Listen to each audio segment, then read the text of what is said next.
Okay, good morning, children. Let's continue our 8th chapter in OC, that is a financial management.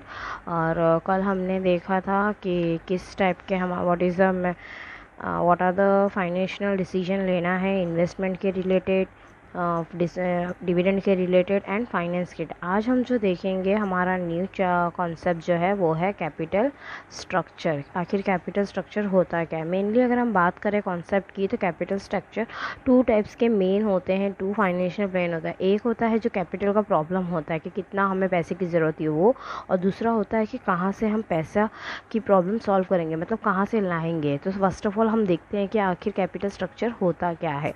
It means the combination of different source of capital. अलग अलग source होते हैं capital के, जैसे कि equity share, preference share, debenture share, reserve, ये सब क्या हो जाते हैं? Loan funds. ये सब किसके रिलेटेड होते हैं? कैपिटल स्ट्रक्चर के लिए। और अगर हम सिंपल वर्ड में अगर हम बात करें तो capital structure means the combination of different sources. अलग अलग सोर्सेज होते हैं, अलग अलग सोर्सेज की मदद से utilisation by the company to raise the necessary capital. अलग अलग सोर्सेज की मदद से जितनी भी कैपिटल की नेसेसरी होती है वो रेज हम कर सकते हैं, मतलब बढ़ा सकते हैं। और अकॉर्डिंग टू अगर हम एक प्रोफेसर होगलैंड के हिसाब से बात करते हैं तो capital structure means proportion and the magnitude of different security. मतलब जितने प्रोपोर्शन और जो भी मैग्नीट्यूड डिफरेंट सिक्योरिटी में issues and utilised by the company, जो इश्यूज होते हैं जो कंपनी यूटिलाइज करती है और रेज होती है, उससे इट्स कॉल्ड द फाइनेंस। उसे हम बोलते हैं फाइनेंस और उसको हम बोलते हैं कैपिटल स्ट्रक्चर। ओके चिल्ड्रन, तो this was the definition given. मतलब कैपिटल स्ट्रक्चर का मतलब क्या है? अलग अलग सोर्सेस से किसी तरह से पैसे को लेके आना और फंक्शनली बिजनेस या कंपनी में उसको यूटिलाइज करना। तो लेट्स सी यहाँ पे उसके कैरेक्टरिस्टिक्स क्या क्या हैं। जैसे कि सबसे पहला कैरेक्टरिस्टिक्स अगर आता है ना चिल्ड्रन, तो वो है सिंप्लिसिटी। क्या है सबसे पहला? सिंप्लिसिटी। मतलब इतना कैपिटल स्ट्रक्चर जो होता है ना वो इजी होना चाहिए। मतलब ज़्यादा अगर इसमें कम सिक्योरिटी होंगे तो कम इश्यू होगा, तो इसलिए उसे ज़्यादा सिंपल रखना चाहिए। प्रॉफिटेबिलिटी, इस तरह से प्लान करना चाहिए कैपिटल स्ट्रक्चर कि हमारे कंपनी में हमें प्रॉफिट ही प्रॉफिट हो। एडिक्वेट फाइनेंस जहाँ हमें अगर हम अलग अलग सोर्सेज से हमें फाइनेंस की ज़रूरत है तो वो भी किस तरह से कंबाइन करना चाहिए, उनके साथ किस तरह से बात होनी चाहिए, वो चीज़ का होना चाहिए। फ्लेक्सिबिलिटी का मतलब होता है कि अगर हम कोई भी प्लान कर रहे हैं या कोई भी स्ट्रक्चर तैयार कर रहे हैं और अगर हमें ऐसा लग रहा है कि उस सर्कमटेंस में अगर हमें चेंज करना है तो वो उस तरह की फ्रीडम या फ्लेक्सिबिलिटी होनी चाहिए। इकोनॉमी, अगर हम various sources should be combined, अलग अलग सोर्सेज को इस तरह से कंबाइन करो कि कोई भी तरीके से पैसे की या कैपिटल की कोई भी प्रॉब्लम ना हो, मतलब पैसा कम ना पड़े, उस तरह से पैसे को हमें यूटिलाइज करना चाहिए। बैलेंसिंग, यहाँ पे प्रॉपरली जो कैपिटल लाता है वो और जहाँ से कैपिटल लेते हैं उन दोनों के बीच में बैलेंसिंग होना बहुत ज़रूरी होता है। फिर उसके बाद आता है लिक्विडिटी। अगर बैलेंसिंग बराबर रहेगा तो इससे क्या पता चलेगा? कैपिटल स्ट्रक्चर और लायबिलिटी जो डेप्थ है वो टाइम से हम पे कर सकते हैं, मतलब जो भी उधार लिया हुआ है। अट्रैक्टिवनेस, हमें इस तरह से हमारे प्रोडक्ट या हमारी कंपनी को सामने वाले दूसरे के साथ इन्वेस्ट करना चाहिए ताकि दूसरे लोग भी हमारे से काम करने के लिए वो खुद तैयार हो, सामने से उनको हमारे काम अच्छा लगे, अट्रैक्टिव हो हमारे काम से और हमारे काम कंपनी में इन्वेस्ट करने के बारे में सोचे। सोल्वेंसी, हमें ज़्यादा बर्डन नहीं होना चाहिए, इसलिए हमें ये सोचना चाहिए कि अगर हम ज़्यादा कैपिटल लेते हैं तो वो आगे जाके चुकाना भी है, देना भी है, तो इसलिए ज़्यादा रिस्क ना हो, वो चीज़ का हमें ध्यान रखना चाहिए। वहीं पे अगर हम बात करते हैं ना चिल्ड्रन कैपिटल स्ट्रक्चर, तो there are 4 type of capital structure.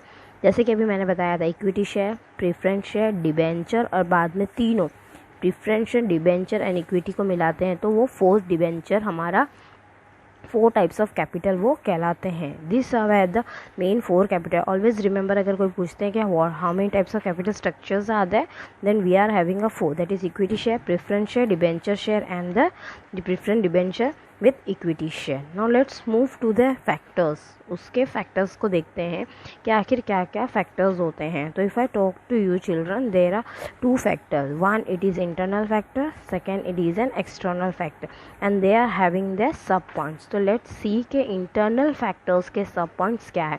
जैसे कि सबसे पहले आया type of business. More over, अगर हम फिक्स कैपिटल है, अब हमें बिजनेस किस तरह से, अगर बहुत बड़े यूनिट में खोलना है या छोटे यूनिट में, तो ये डिपेंड करता है कि हमें कितने कैपिटल की ज़रूरत होती है, तो इसलिए हम उसे बोलते हैं type of business. Size of business, हमारा बिजनेस कैसा होगा, बड़ा होगा या उसकी एक्टिविटी लार्ज स्केल में होगी, या उसका कैपिटल फिक्स्ड है, या स्मॉल इंडस्ट्री के लिए हम काम करेंगे, या small industry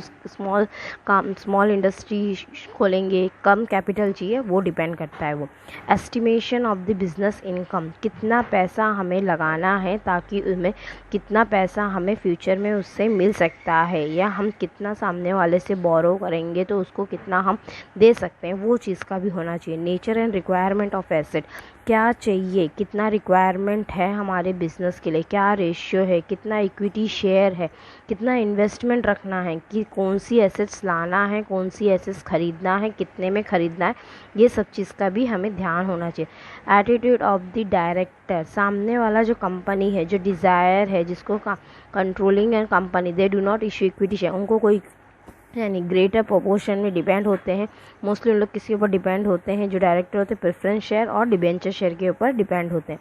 financial requirement, main मुद्दा, अगर हम कोई भी बिजनेस स्टार्ट कर रहे हैं तो हमें कहाँ से मिलेगा फाइनेंस, कितना फाइनेंस चाहिए, लॉन्ग टर्म के लिए चाहिए, शॉर्ट टर्म के लिए चाहिए, फिक्स चाहिए, या कितने की रिक्वायरमेंट है, फ्यूचर में हमें कितना चाहिए, कौन सी सिक्योरिटी चाहिए, ये सब फाइनेंशियल रिक्वायरमेंट में जाती है।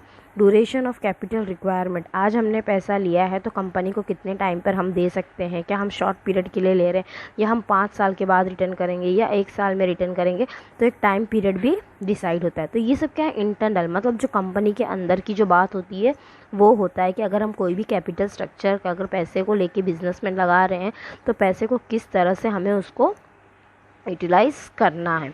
वहीं पे अगर हम बात करते हैं एक्सटर्नल फैक्टर्स की, if I talk to you regarding the external factor, the condition of boom depression in the capital market. अब कैपिटल मार्केट में होता है तो कभी कभी क्या होता है, पीरियड कभी कभी अच्छे नहीं होते, कभी कभी लॉस होता है, कभी हम ज़्यादा इन्वेस्ट करते हैं किसी चीज़ के लिए, हमें ज़्यादा इंटरेस्ट पे करना पड़ रहा है, किसी से हम उधार ले रहे हैं तो उसको डबल इंटरेस्ट दे रहे हैं, तो वो सब चीज़ का भी हमें ध्यान होना चाहिए। Present rate of interest in capital market, अब अगर हम किसी से पैसा ले रहे हैं तो उसको हमें रिटर्न भी तो करना है, लेकिन आज अगर हम उससे 1 लाख रह रहे हैं, 10% का इंटरेस्ट चल रहा है तो उसके ऊपर 10,000, अब जितना महीना हम लेट देंगे उसको उतना 10,000 एक्स्ट्रा, तो वो चीज़ का भी ध्यान होना चाहिए कि अगर हम आज पैसा ले रहे हैं तो कंपनी के ऊपर ज़्यादा बर्डन या उसके ऊपर डेप्ट नहीं होना चाहिए अगर हमें बिजनेस को स्टार्ट करना है। वहीं पे अगर हम बात करते हैं दूसरी, तो उसके बाद आता है cost of capital expense in issuing the security. Capital expense, पैसे को कहाँ कहाँ खर्च करना है वो प्रॉपरली ध्यान में होना चाहिए ताकि कोई तरीके की एक्स्ट्रा इश्यूज़ क्रिएट ना हो सिक्योरिटी में। अगर एक्स्ट्रा सिक्योरिटी में इश्यूज़ हुए तो वो हमारे लिए भी लॉस होगा और इससे कंपनी को भी बहुत लॉस होगा, और प्लस जो डिबेंचर्स होते हैं वो धीरे धीरे डाउन हो जाएंगे, और प्लस हमारा जो एक्सपेंस है वो अलग अलग दूसरी सिक्योरिटी में अलग अलग तरीके से अलग अलग एक्सपेंस बढ़ते रहेंगे। लीगल रिस्ट्रिक्शन टाइम से हमें सेलेक्ट करना चाहिए। कंपनी अगर हम स्टार्ट करते हैं तो कितने फ़ंड की ज़रूरत है वो होना, जैसे आरबीआई है और एसबीआई है, स्टेट बैंक है और आरबीआई, इन लोग क्या टाइम से कंपनी को रिक्वायरमेंट जो रहती है वो चीज़ करते हैं या नोटिस देते हैं, या कोई भी एक्स्ट्रा रूल्स है उसको हमें फॉलो करना चाहिए। टैक्सेशन पॉलिसी, कंपनी को क्या है, अगर debenture to acquire more capital fund if taxation ratio is high, अगर टैक्सेशन उनका रेशियो हाई है तो कंपनी क्या कर सकती है, debenture require more capital require सकती है। Naturally equity share become more, ज़्यादा से ज़्यादा इक्विटी शेयर इसमें ज़्यादा काम होता है, और income of dividend taxes free होता है यहाँ पे, और साथ ही साथ लोअर इनकम में डिविडेंड भी मिल सकता है। इंस्टीट्यूशनल इन्वेस्टर, जो भी हमें इंश्योरेंस कंपनी है, बैंक है, इंस्टीट्यूशन है, स्टेट है, सेंट्रल गवर्नमेंट, वो इन्वेस्ट करती है शेयर इन डिवेंचर कंपनी के उसमें, क्यों, ताकि कभी भी कुछ भी अगर लॉस, अगर कंपनी अगर फंड नहीं पे कर पाएगी तो उनके शेयर्स कौन ले लेता है, ये सारी बैंक्स ले लेती है। फॉरेन इंस्टीट्यूशन इन्वेस्टर, उन्हें भी यहाँ पे फॉरेन इंस्टीट्यूशन भी क्या करती है, इनका ज़्यादातर रजिस्ट्रेशन आउट ऑफ इंडिया रहता है, क्योंकि उनका ऑब्जेक्टिव क्या है, तो वो इन्वेस्ट करते हैं सिक्योरिटी ऑफ इंडिया में, in primary and secondary market में, और साथ ही साथ फिर फॉरेन इन्वेस्टमेंट हैज़ मेक उनका रजिस्ट्रेशन SCBI, मतलब such institution and permit for purchase कर लेते हैं शेयर और debenture of the Indian company. अगर उन लोग ज़्यादा शेयर पैसा डबल दे के हमारे इंडिया की जो भी शेयर्स होते हैं वो खरीद लेते हैं। तो ऑलवेज़ रिमेंबर, अगर हमें बिजनेस स्टार्ट करना है तो कैपिटल हमारे पास इतना होना चाहिए कि ताकि हमें शेयर या एक्स्ट्रा की ज़रूरत ना पड़े, या हमें उतना पैसे से जितना पैसा है उससे उतना बिज़नेस स्टार्ट करना चाहिए, ताकि हमें कोई भी कंपनी ना हमारे शेयर्स नहीं ले, क्योंकि अगर हम उनको डेप्ट नहीं पे कर पाएंगे तो वो हमारे शेयर्स क्या होगी, ले लेते हैं। तो ये सब चीज़ें थी जो हमें ध्यान रखना चाहिए कि जब भी हम अगर इंटरेस्ट पेड करते हैं तो टाइम से पे करेंगे तो ज़्यादा नहीं होगा, अदरवाइज़ हमें एक्स्ट्रा पे करना चाहिए। और जब भी कोई काम हम करते थे, फिर सिंप्लिसिटी, इकोनॉमिक फ्लेक्सिबिलिटी, बैलेंसिंग, ये सब भी देखना चाहिए ताकि कोई भी इशू ना हो सके। आई होप चिल्ड्रन आपको आज का सेक्शन क्लियरली समझ में आया होगा। कल का जो सेक्शन है उसमें हम देखेंगे आखिर वर्किंग कैपिटल होता क्या है और किस तरह से वर्किंग कैपिटल के कैरेक्टरिस्टिक्स क्या है और उसके फैक्टर्स क्या है। Okay children, thank you.